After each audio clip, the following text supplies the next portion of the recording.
सेवा करना मेरा पावन कर्तव्य है। अब समाधि में बैठे पति को गीले वस्त्र से पोंछ देती, अपने पति की आरती करती, कभी फल तोड़ के खा लेती, कभी पत्ते तोड़ के खा लेती। कभी कुछ नहीं मिलता तो 2-4 दिन भूखी रह जाती, पानी पी करके निकाल देती। ऐसे अपने पति की 40 साल सेवा की।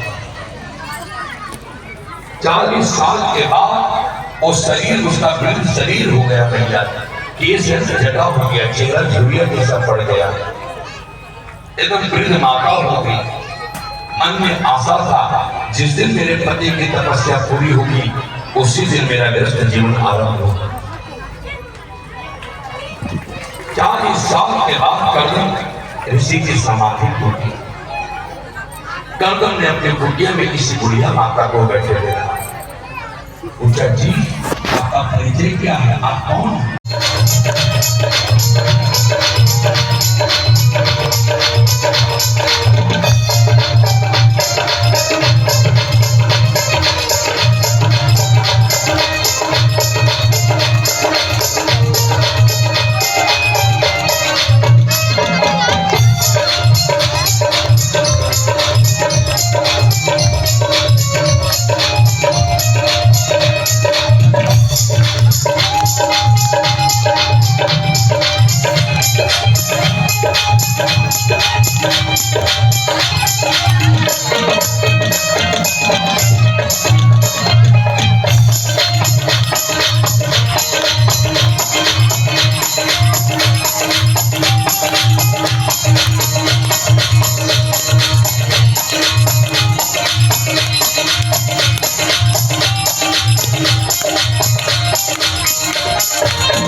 बड़ा सुंदर सत्संग हुआ भैया।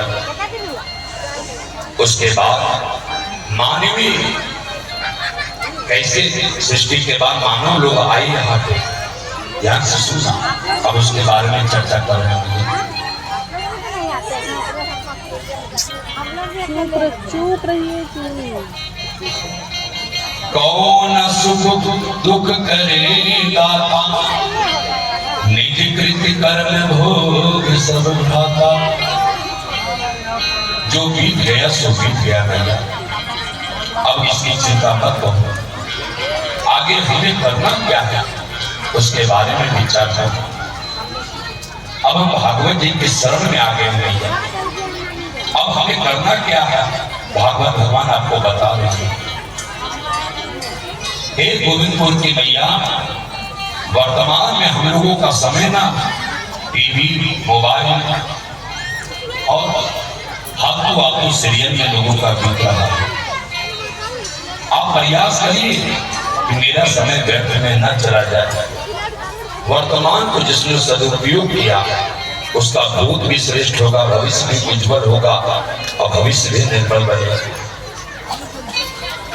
इसलिए वर्तमान हम लोग आजकल टीवी और मोबाइल में बिता रहे हैं। पहले दूरदर्शन ही काफी था, दूरदर्शन के बाद डिश टीवी आ गया भैया, लोग बिगड़ना और शुरू हो गए। उसके बाद चैनल का पैकेज आ गया भैया। पिताजी के लिए समाचार का चैनल अलग है, माता जी के लिए सीरियल का चैनल अलग है, आपू का अल्टर कंट्रोल भाभी जी घर पे हैं, बच्चे के लिए कार्टून का पैकेज अलग आता है। वर्तमान हम इसी में निकाल रहे हैं। अब पछताते हैं कि जापान चीन हमसे कितना आगे निकल गया है। वहाँ बुलेट ट्रेन चल रहा है और हम लोग के यहाँ पैसेंजर ट्रेन भी समय से नहीं चलता है। अब पछताने के सिवा मिलेगा क्या। और तीसरी बात भैया, व्यक्ति को बचाने के लिए परमात्मा अवतार क्यों लेता है। वेद के अनुसार जो व्यक्ति कर्म कर रहा है, वेद के आधार पर जो सत्कर्म कर रहा है, आचरण कर रहा है, उस सत्कर्म करने वाले व्यक्ति को कोई कष्ट पहुंचाता है तो ऐसे धर्मात्मा व्यक्ति की सुरक्षा के लिए भगवान अवतार लेते हैं। और उन अवतार में भगवान का बारह रूप भगवान द्रौपदी हो गई है। मुझे भी पुत्र चाहिए। संतान कामना के लिए कश्यप ऋषि के पास गए तो कश्यप ऋषि ने कहा, देवी शाम के समय ना काम सुख के लिए उपयुक्त नहीं होता। इस समय बाबा भोले और मैया पार्वती अपने गणों के साथ विचरण करते हैं आकाश में। शाम के समय पति पत्नी को रिश्ता कभी नहीं बनाना चाहिए भैया। अगर रिश्ता बनाता तो वो बच्चा भूत प्रेत पिशाच बन जाता। लेकिन राक्षस के और देवता के दोनों का पिता एक है, नाम अलग, दीदी और अदिति। ध्यान से सुना। तो कश्यप ने दीदी से कहा, तुम्हारा जो पुत्र होगा वो बड़ा गुणवान होगा, तुम्हारा पोते का नाम प्रहलाद होगा, शीलवान होगा, अल्पट्ट होगा, तेजस्वी होगा, यशस्वी होगा, मनुष्य होगा, तपस्वी और भगवान का परम भक्त होगा। और इसको सुनकर के दीदी के मन में बड़ी प्रसन्नता हुई भैया। देवताओं ने ब्रह्मा जी से पूछा, दीदी के गर्भ में जो शिशु है उसका प्रकाश अभी से बढ़ रहा है, तो दीदियों की माता है जो पता नहीं क्या होगा। तो ब्रह्मा ने कहा, दीदी के घर में जो बालक है वो साधारण मानव नहीं, ये दोनों भगवान के दिव्य पार्षद जय और विजय है भैया। यही जय विजय नारायण के सुरक्षा प्रहरी थे, उनके बॉडीगार्ड। तो एक बार ब्रह्मा जी के मानस पुत्र जो है गाय, वाह आपका बड़ा भगवान बनता है। बोलिए भागवत भगवान की जय। हमारे बीच में प्रकाश दाड़िया जी पधारे भैया, हमारी केंद्रों में भागवत कराए थे और जय हरि जय के प्रोप्राइटर हैं। और आज ही कोलकाता से भूतनाथ भगवान का दर्शन करके आए भोले बाबा का। और इस कथा में परमेश्वरी आई है हमारे भाभी माता के साथ। पूरे लाडिया परिवार के लिए एक बार जयकारा लगा दो। भागवत भगवान की जय। जय जय श्री राधे, जय जय श्री राधे, जय जय श्री राधे। बाबा भोले के परम भक्त हैं भैया। 12 ज्योतिर्लिंग का दर्शन कर चुके हैं और और हर सावन में डाक बम उठाते हैं सुल्तानगंज से और देवघर चढ़ाते हैं। एक बार ऐसे परम भक्त बाबा भोले पधारे में जयकार लगा दो। जय जय श्री राधे भागवत भगवान की जय जय श्री राधे जय जय श्री राधे जय जय श्री राधे। शिवाय शंभु ओम नमः शिवाय ओम नमः शिवाय शंभु ओम नमः शिवाय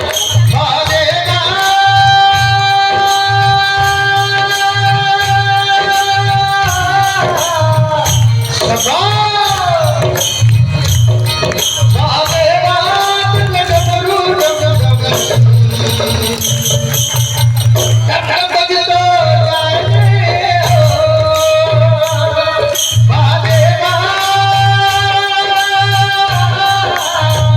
सदा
कर्दन का सीधा अर्थ है जिसने अपनी इंद्रियों को दमन कर दिया, उसे कर्दन करते हैं। जो जितेंद्रिय है वो कर्दन ने अपने पिता ब्रह्मा से कहा कि पिताजी मैं विवाह नहीं करूंगा, मुझे बचपन से भगवान का भजन करना। घर में नहीं रहना, वन में बचपन से चले गए। तो ब्रह्मा जी ने कहा बेटा सुनो, कभी कभी हम वैराग की बातें बहुत करते हैं, परंतु वैराग के मार्ग पे चलते हैं तो बड़ी कठिनाई आती है। इसलिए संत का चरित्र, संत का जीवन ज्यादा सफल उसी का है जो पहले घर गृहस्थी में रह चुका है। गृहस्थ जीवन जिसने भोग किया पहले, क्योंकि शास्त्र कहता है पहले ब्रह्मचर्य का पालन करिए, फिर घर गृहस्थी के जीवन में आइए, उसके बाद साधु जीवन व्यतीत करिए। लेकिन परमात्मा की विशेष कृपा हो जाती है भैया, वो बचपन से बाल ब्रह्मचारी हो जाता है। और कर्दम जी बचपन से ही भगवान का भजन करने के लिए जंगल चले गए और वहां जाकर के तपस्या करी।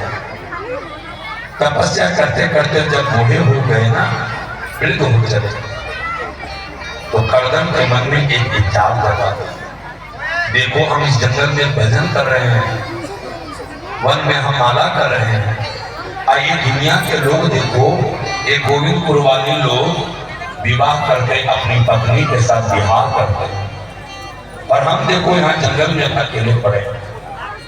हम भी विवाह करेंगे और किसी परम सुंदरी नारी से हमारा विवाह हो जाए।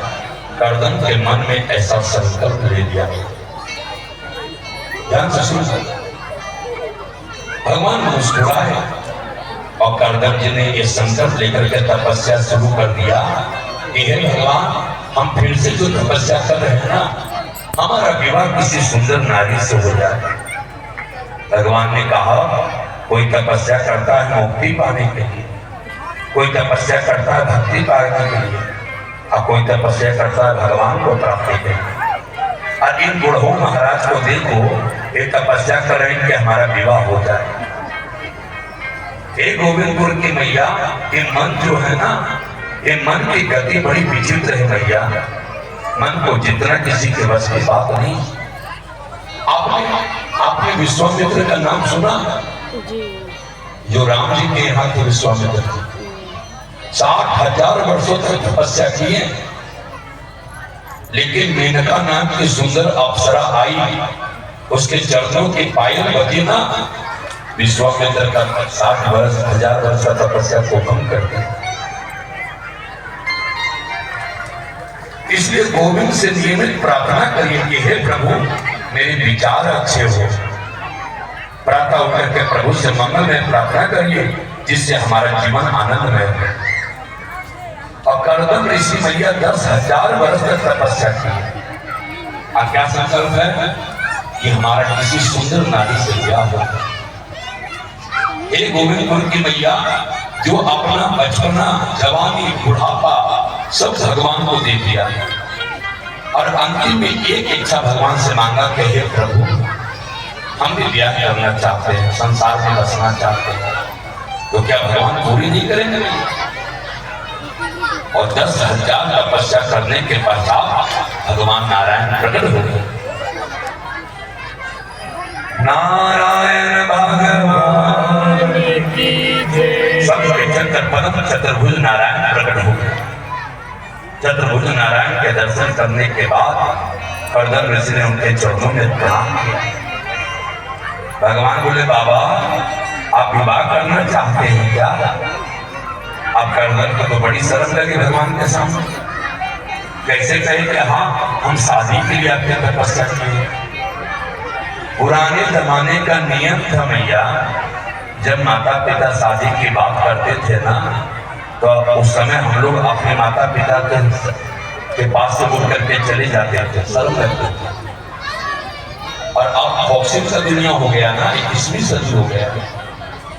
आपका बच्चा जींस में ना, जींस और टॉप में इंची टिप लेकर के घूमता है। पापा जी हमें 6 फीट का ना, तो 4 फीट का लड़के नहीं चाहिए। संकोच लज्जा तो रहा नहीं, लेकिन महात्मा मुस्कुरा के बोले नहीं नहीं नहीं नहीं नहीं भगवान, मैंने शादी के लिए तपस्या नहीं किया। भगवान ने सोचा मन मन भावे मूल भावे, मन में कुछ और है और बोल रहा। भगवान ने सोचा अरे नहीं करना था भैया, तो क्यों तपस्या किया? हमने आपका शादी कर दिया, शादी तो तय कर दी। देखिए ब्रह्मा जी के पास बाद कैसे मानव का निर्माण हुआ, मानवीय जीवन कैसे आया बता रहे हैं। कैसे मानवीय जीवन इस पृथ्वी पे हम लोग मनुष्य कैसे बने हैं उसकी चर्चा कर रहे हैं। तो भगवान ने कहा, आप भगवान ने कर्दम से कहा कि हम बात पक्की करके आ गए हैं। उन्होंने बोला है अपनी बेटी का विवाह आपसे किया गया। कर्दम ने कहा हाँ हाँ हाँ, अरे थोड़ा थोड़ा याद आ रहा, वो आप ही हो क्या? देवहूति बोली जी हाँ, मैं आपकी धर्म पत्नी हूँ देवहूति। अरे देवी ये 40 साल तुम कैसे रही यहाँ पे? इतने वर्ष तक तुम कहाँ गई? इस कुटिया में कैसे रही थी? तुमने भोजन क्या किया? देवहूति ने कहा कभी पत्ते खा लेती, कभी फल खा लेती। अरे देवी तू अपने पिता के घर क्यों नहीं गई? अपने मनु महाराज पिता के यहाँ चले जाते। देवहूति कितना सुंदर जवाब दिए भैया। पत्नी के लिए पति का घर ही स्वर्ग होता है जी, पिता का घर नहीं। महात्मा का हृदय विद्रित हो गया था। बोला हे देवी मैं तुमसे बड़ा प्रसन्न हूँ, तुमने इतने कष्ट सहे हैं, अपनी आंखें बंद करो देवी। और जैसे देवहूति ने आंखें बंद किया भैया, एक सुंदर सरोवर बनकर के तैयार हो गया। और बोला चलो आपको खोलो। आंखें खोले ना तो दोनों ने जब उस सरोवर में डुबकी लगाया तो देवहूति मैया हो गई 16 वर्ष की और कर्दम ऋषि हो गए 20 वर्ष की। एक कर्दम ऋषि की तपस्या का प्रताप है भैया, सैकड़ों दास दासियां और 9 मंजिल का महल बनकर तैयार हो गया। जो ऐश्वर्य वैभव अपने पति मनु शत्रुपा के यहाँ नहीं देखे थे, वही वैभव आज अपने संत पति के दरवाजे पे देख रहे। दोनों पति पत्नी डुबकी लगाए, 16 वर्ष के 20 वर्ष के हो गए भैया। कर्दम की प्रतिज्ञा थी कि एक बेटा होते ही जीवन को ग्रस्त जीवन को त्याग करके भगवान का भजन करने चल जाए। 9 कन्या जो जन्म लिया, इनकी बड़ी बेटी का नाम कला, मरीचि नाम के ऋषि से भी आएगी। इन्हीं की दूसरी बेटी के नाम सती अनुसुईया। अनुसुईया का नाम सुने कौन नहीं जानता? इन्हीं की बेटी है जो अत्रि ऋषि से ब्याही आई, मरीचि नाम के ऋषि से ब्याही आई। दूसरी बेटी का नाम अनुसुईया है, कौन नहीं जानता सती अनुसुईया को? अत्रि मुनि की पत्नी बनी। जिस नारी ने अपने पति को परमेश्वर के रूप में देखा, उसकी मृत्यु के बाद उस नारी को पति के संग जाने से परमात्मा भी नहीं रोक सकता। फिर हम आप कौन होते भैया? सती तो धर्म है, सती धर्म है, सती प्रथा नहीं था। ऐसी सती अनुसुईया मैया ऋषि कर्दम बड़े प्रसन्न हुए। उनकी दूसरी बेटी का नाम अत्रि ऋषि से ब्याही गई। कौन नारी नहीं जानता, कौन पुरुष नहीं जानता सती अनुसुईया को? वशिष्ठ जी का नाम सुने जो राम जी के गुरु हैं? इन्हीं की तीसरी बेटी अरुंधति वशिष्ठ मुनि की पत्नी जाकर के बनी। भृगु मुनि का नाम सुने भैया जो भगवान के छाते पे लात मारे? इन्हीं की बेटी बनी भृगु मुनि की पत्नी कर्दम ऋषि जो हुई। ऐसी ऐसी 9 कन्याएं बेटी, 9 कन्या मैया एक से एक बड़े बड़े विद्वान संत महात्मा से ब्याही गई। और 10वीं संतान के रूप में स्वयं भगवान कपिल इनके यहाँ प्रकट हो गए। बोलिए कपिल भगवान की। ये ज्ञान की मूर्ति है भैया, जिसे हम दर्शन शास्त्र करते हैं। शास्त्र शास्त्र को धाता है भगवान कपिल। 9 कन्या का विवाह कर दिया। कपिल भगवान का दर्शन किया, अपनी पत्नी से कहा अब तुम जानो, तुम्हारा बेटी जाने, तुम्हारा बेटा जाने, अब हम तो चले भगवान का तपस्या करने। कर्दम ऋषि भगवान का कपिल भगवान को हृदय में बैठाए अपने मन में और तपस्या करने के लिए जंगल चले गए। देवहूति इतने बड़े संत महात्मा की पत्नी है भैया। पति का असर तो उसको पत्नी को होगा। आदि हुई मन में सोचा, मैं कितनी बड़ी भाग्यशाली हूँ, मेरी नौ कन्याएं बड़े बड़े ऋषि से घर में पधारी, एक से तपस्वी संत उनके पति, मेरा कितना बड़ा सौभाग्य है, मेरे घर स्वयं नारायण पुत्र बन करके आया। अरे भैया, बहती हुई गंगा में जो हाथ नहीं धोता ना, वो समझदार नहीं होता। शास्त्र कहते हैं आपके गांव नगर में भागवत हो रही है, तो ये कभी मत सोचो कि हमारा निमंत्रण नहीं आया है भैया, तो हम अहिंसक बने, शाकाहारी बने, सात्विक बने। हिंसा करने वाला आदमी, मांस खाने वाला आदमी कभी एकाग्र मन वाला नहीं हो सकता।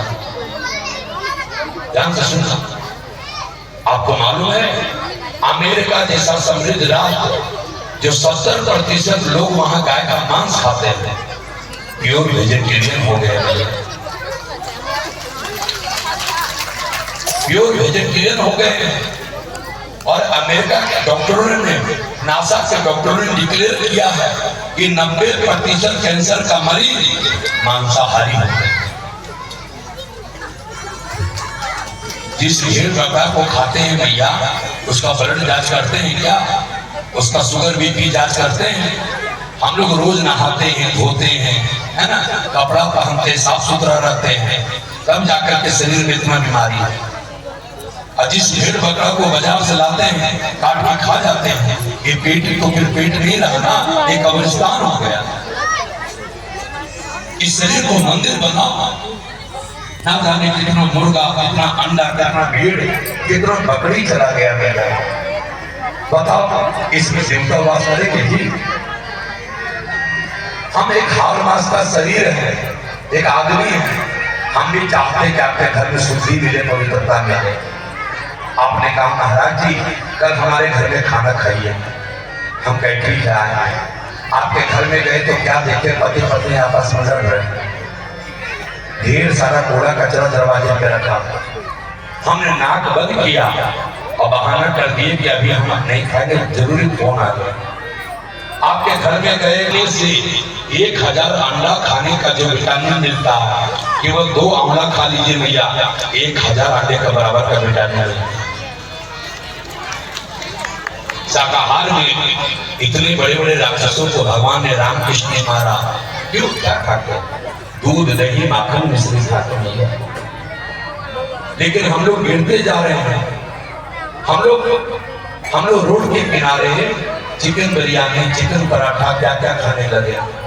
पश्चिमी सभ्यता को हम अपना रहे हैं, और हमारा दाल रोटी चावल विदेशी लोग खा रहे हैं। सत्य बोलने का संकल्प ले भैया, ज्यादा से ज्यादा सत्य बोले, एक प्रयास करना चाहता है। ब्रह्मचर्य का घर में पालन करें। एकादशी के दिन, पूर्णिमा के दिन, अमावस्या के दिन, शिवरात्रि के दिन, जन्माष्टमी के दिन, विशेष तीज त्योहार में पति पत्नी को कभी संबंध नहीं बनाना चाहिए। ब्रह्मचर्य रहिए। ये भागवत भगवान बोल रही भैया, संयमित जीवन जिए। हमारी माताएं सवेरे जल्दी उठी, फिर मुख का दर्शन करिए। जिस दिन भगवान का दर्शन करेंगे उस दिन का पाप आपका कट जाएगा। भागवत भगवान के हंसी से परिपूर्ण मेरे गोपाल का चिंतन करिए भैया। ये पूरा दुनिया है ना, विश्व का हर तीसरा आदमी डिप्रेशन में जी रहा है, तनाव में जी रहा है। अशोक रूपी सागर से ये दुनिया पूरा डूबा हुआ है। अशोक रूपी सागर से निकाल करके आनंद के समुद्र में पहुंचाने की ताकत केवल मेरे गोपाल में है, केवल मेरे कन्हैया की मुस्कान है। भगवान के हंसते हुए चिंतन क्यों कहा गया कि भगवान के हंसते हुए का चिंतन करिए। मेरे कन्हैया का चरित्र में एक नजर डालिए। जितना मेरा गोपाल को संकट आया है ना, किसी को नहीं आया है क्या? इनका जन्म हुआ जेल में, जहां चोर डाकू रखते हैं। रातों रात इनको गोकुल भागना पड़ा। 7 दिन में पूतना मारने आ गया, कालिया दमन किए, धेनु का सुर को मारे, 11 वर्ष 56 दिन तक भगवान सैकड़ों राक्षसों से युद्ध किए, कंस का उद्धार किए, मथुरा में शांति नहीं मिला। जरासंध के कारण भगवान को रातों रात द्वारका जाना पड़ा। द्वारका में भी शांति से बैठे थे।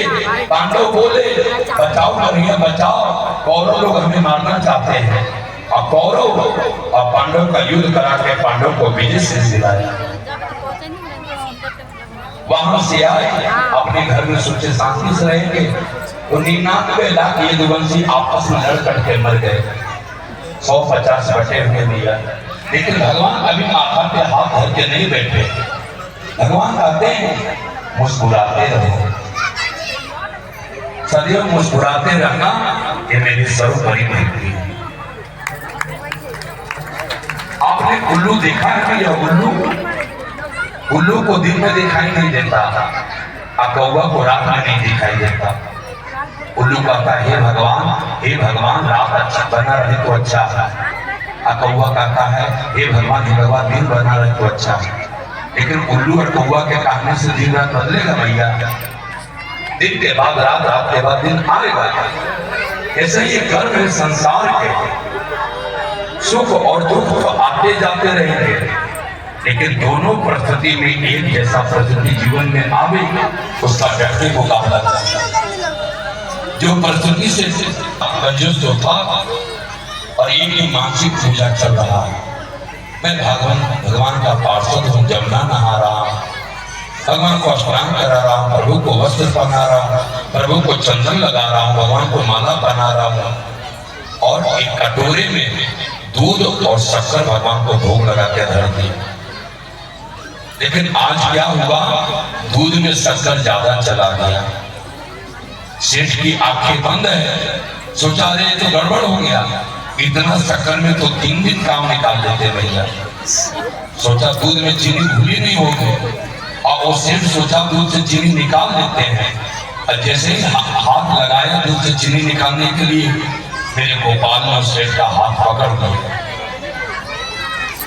अरे सेठ, ये तो मानसिक पूजा है, ना दूध है, ना चीनी है, ना चंदन है, ना वस्त्र है, इसमें भी तुमको कंजूसी हो गया।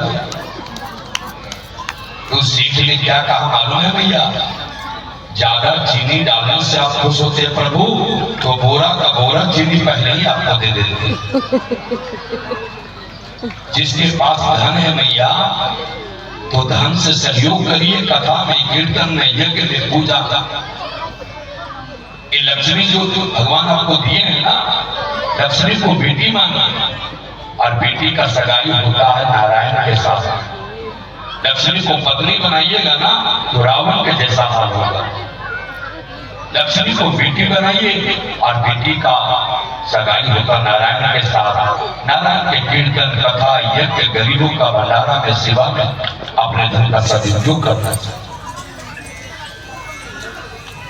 रावण ने सीता को पत्नी बनाना चाह दिया। रावण का क्या था? सीता कौन है? लक्ष्मी। रुक्मिणी कौन है? लक्ष्मी। वही समुद्र के कमल के फूल से प्रकट हुई मैया, तो नारायण की पत्नी लक्ष्मी बनी। पृथ्वी से प्रकट हुई तो सीता बनी, और वही सीता रुक्मिणी बनी मैया। ये लक्ष्मी है, लक्ष्मी। भगत ने दूध में डाला, चीनी निकालना चाहा, भगवान प्रकट हो गए। तुम्हारा खर्चा नहीं लगा, मानसिक चीनी, मानसिक दूध। उस सेठ ने कहा कि परमात्मा को कभी कल्पना मान के पूजा नहीं करना भैया। भगवान कल्पना का विषय नहीं है, सत्य परम नहीं मेरी, भगवान तो साक्षात सत्य है। ये भगवान का पीर का मानसिक पूजन जो करता है भैया, जो गरीब है, निर्धन है, जो सक्षम नहीं है, ये नियमित करिए, एक दिन साक्षात गोपाल आपको दर्शन देंगे। बोलिए भागवत भगवान की जय। कण कण में रहने वाले मुझ परमात्मा को जिसने सब में नहीं देखा, उस व्यक्ति की मूर्ति पूजा भी सार्थक नहीं होती भैया। मंदिर में जरूर जाए, जो परमात्मा मंदिर में बैठा है ना, वो मंदिर के बाहर कुत्ते के लिए, गधा के लिए। ये 5 मंजिला मकान वाले बोलते होंगे कि विधायक करके सुखी होंगे, विधायक एमपी बोलते हैं मंत्री सुखी होंगे, मंत्री बोलते हैं प्रधानमंत्री सुखी होंगे, आप प्रधानमंत्री बोलते हैं अमेरिका का राष्ट्रपति सुखी होंगे। लेकिन सुखी कोई है भैया? कोई सुखी है? कोई धन दुखी, कोई मन दुखी, कोई धन में होता। जो जहां है वो अपने में ही दुखी है। दिन भर कई लोग मजदूर लोग होटल में काम करते हैं और रात को ईटा का तकिया बना के सो जाते हैं, और जितना आराम से वो सोते हैं ना, बड़े बड़े सेठ भी नहीं सो पाते हैं। सुख का नींद सबको नहीं आता।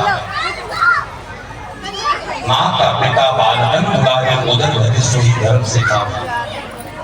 आने वाला पीढ़ी हमारा, हम लोग नहीं है बच्चे को कभी पेट भरने का विद्या सिखा रहा है। बेटा डॉक्टर बनो, इंजीनियर बनो, IAS बनो, IPS बनो। इस संसार की विषम परिस्थिति से हमें यही शिक्षा लेना चाहिए भैया, माना के कर्म सभी संसार में करे, परमात्मा के प्रति प्रेम करने के 3 साधन है भैया। भक्ति के 3 धारा बता रहे हैं। भक्ति आरंभ होती है विश्वास से। परमात्मा के प्रति विश्वास करो, बिना विश्वास के भक्ति नहीं होती। यदि विश्वास नहीं है तो आप कितनी भी पूजा करिए, कोई लाभ नहीं मिलने वाला, कोई लाभ नहीं मिलने वाला।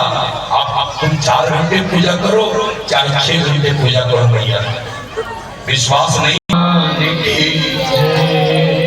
परमात्मा का कीर्तन गाओ।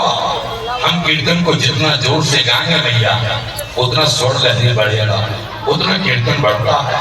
संसार के हर चीज खत्म होती है भैया, लेकिन भगवान का नाम गाया हुआ कभी खत्म नहीं होता। ये अंतरिक्ष में एक बार कृष्ण बोले ना, वहां सम्मानित हो गया। एक बार राम बोले ना, सम्मानित हो गया। गोविंद का नाम में सामर्थ्य है माता। विश्वास, संबंध और समर्पण, ये तीनों भगवान का नाम गाने से मिलते हैं। माता देवहूति भगवान का प्रेम के मुख से सुनकर के गदगद हो गई, प्रमोदित हो गई, हर्षित हो गई और प्रेम की धारा में बहने लगी। भागवत भगवान की जय। कल भगवान का जन्मदिन है भैया।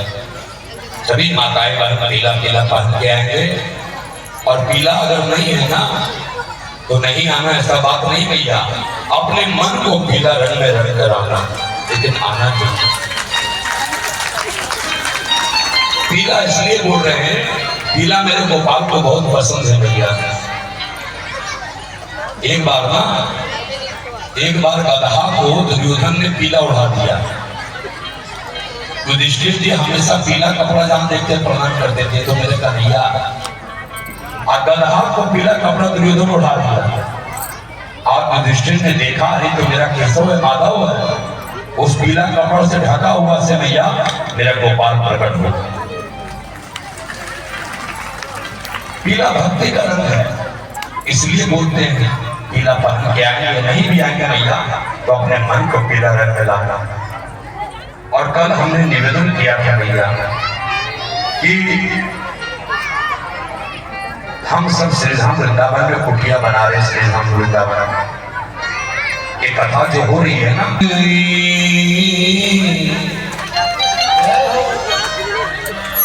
तुलसी मगने भरी हरि गुण गाए से, तुलसी मगना होई हरि गुण गाने से।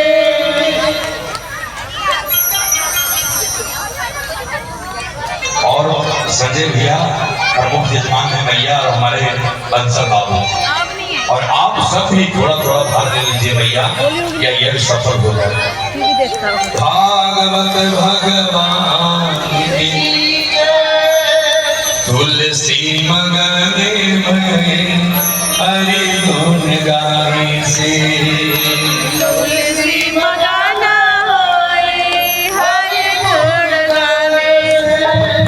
हरि गुण गाने से, हरि गुण गाने से, हरि गुण गाने से, हरि गुण गाने से।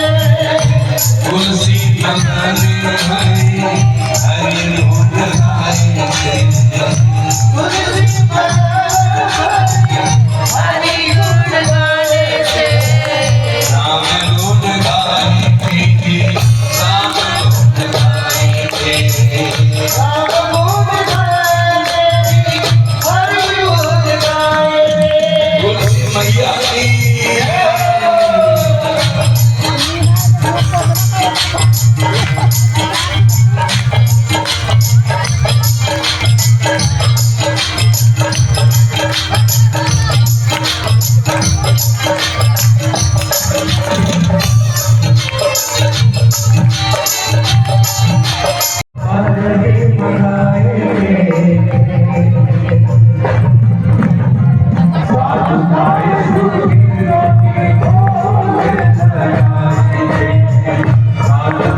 कैसा मेला लगाया तूने श्याम, कैसा मेला लगाया तूने श्याम, सारी धरती जपे तेरा नाम। कैसा मेला लगाया तूने श्याम, सारी धरती जपे तेरा नाम।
मूसलाधार बरसात में लिया पर्वत उठा में। आई ब्रजवासियों के काम, आई ब्रजवासियों के काम, सारी धरती जपे तेरा नाम। आई ब्रजवासियों के काम, सारी धरती जपे तेरा नाम। कैसा मेला लगाया, कैसा मेला लगाया, कैसा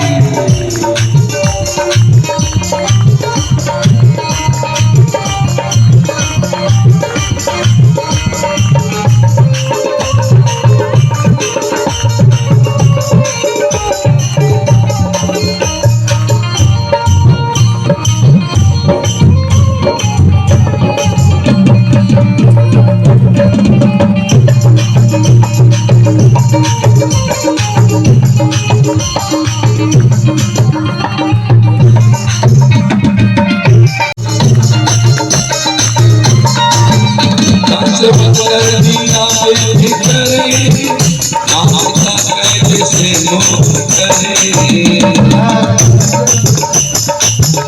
बंद कर दिया करे माता कैद से मुक्त करे गाय धरती और अंबर गाय धरती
कृपा से भरती है तूने तेरी कृपा से भगती है मेरा खुशियों से घर भर दिया मेरा खुशियों से घर भर दिया शुक्रिया शुक्रिया शुक्रिया मेरा खुशियों से घर भर दिया शुक्रिया शुक्रिया शुक्रिया बंसी वाले तेरा शुक्रिया जीवन में सब कुछ दिया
हमारा, हाय मुश्किल तो दिया सारा। आज सर पे मेरे रख दिया, आज सर पे मेरे रख दिया। शुक्रिया शुक्रिया शुक्रिया, आज सर पे मेरे रख दिया। शुक्रिया शुक्रिया शुक्रिया, अच्छे भाई तेरा शुक्रिया, तूने जीवन में सब कुछ दिया। तूने तेरा शुक्रिया, तूने जीवन में सब कुछ दिया। शुक्रिया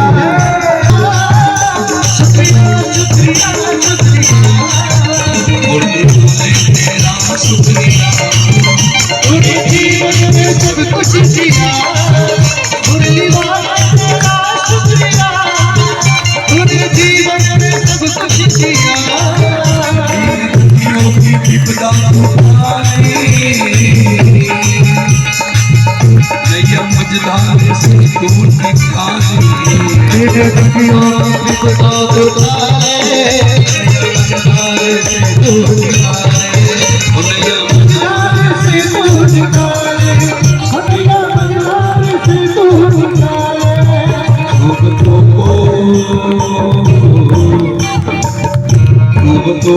किनारा दिया, भूतों को किनारा दिया।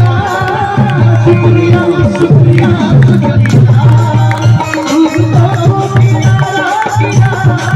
शुक्रिया शुक्रिया शुक्रिया, कैसा मेला लगाया, कैसा मेला लगाया, कैसा मेला लगाया, कैसा मेला लगाया तुझे कैसा मेला लगाया तुझे सारी धरती में तेरा नाम। कैसा मेला लगाया तुझे सारी धरती में तेरा नाम। बोलिए भागवत भगवान की जय। नंद जी के आंगन में बज रही आज बधाई, नंद जी के आंगन में बज रही आज बधाई। नंद जी के आंगन में बज रही आज बधाई। अरे दो बार बधाई, लाखों बार बधाई, लाखों बार बधाई, लाखों बार बधाई।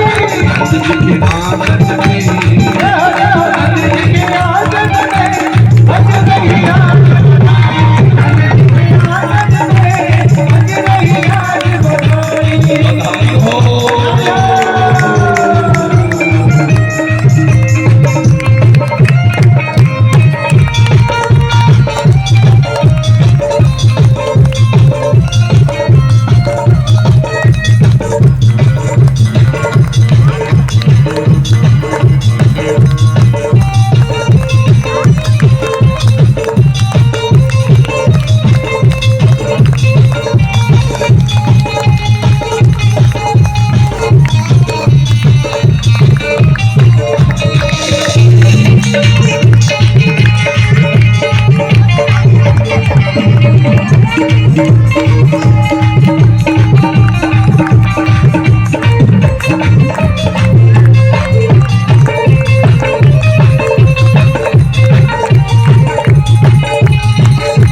ही हो गया बेटा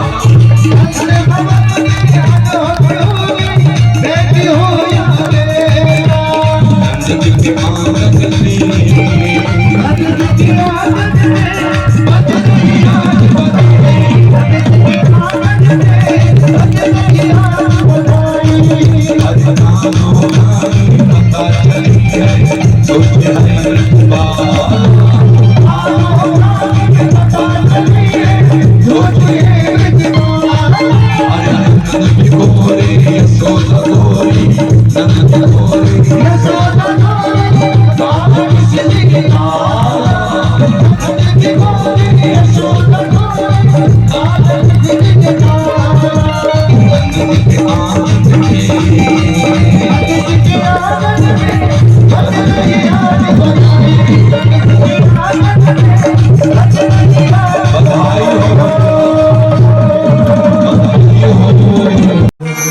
सदा वसंतम हृदयारविंदे भव भवानी सहितम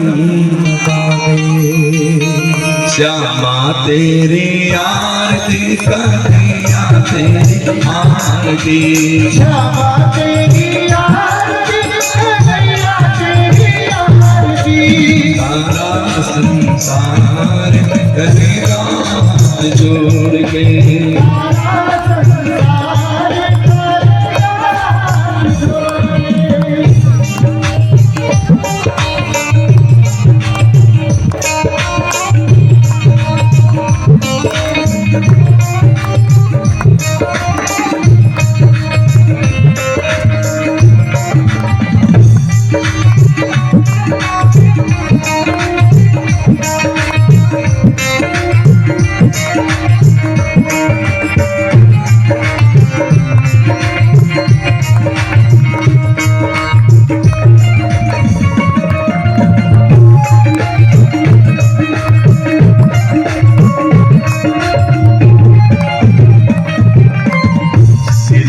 सोहेना मुकुट विराजे सिर पे सोहेना मुकुट विराजे गले में चंदी माला साजे गले में चंदी माला साजे और फूलने माल के साजे और फूलने के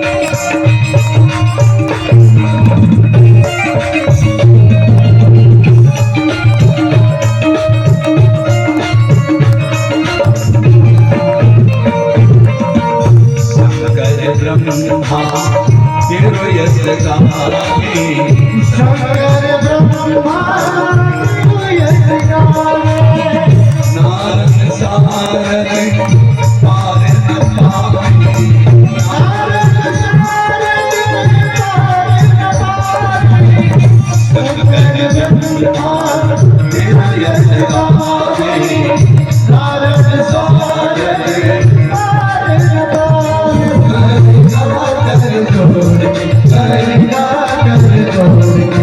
श्यामा तेरी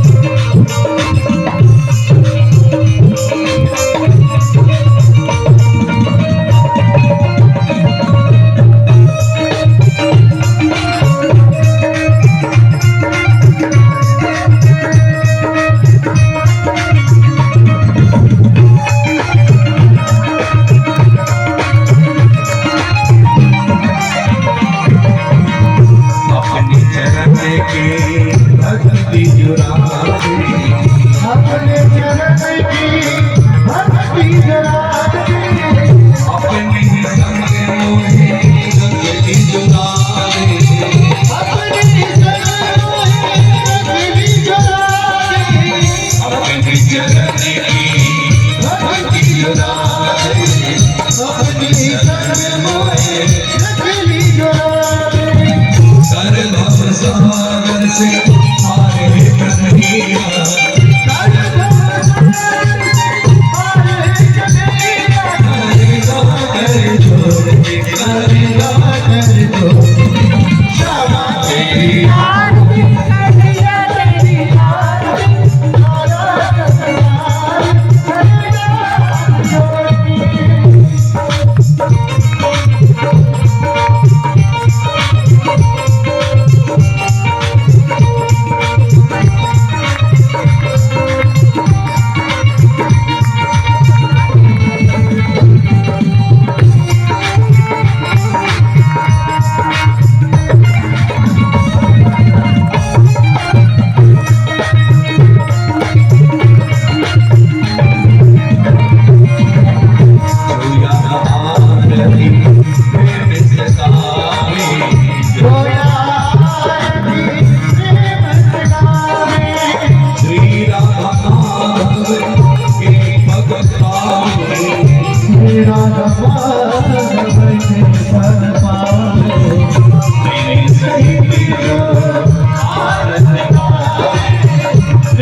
मेरी भक्ति अपार,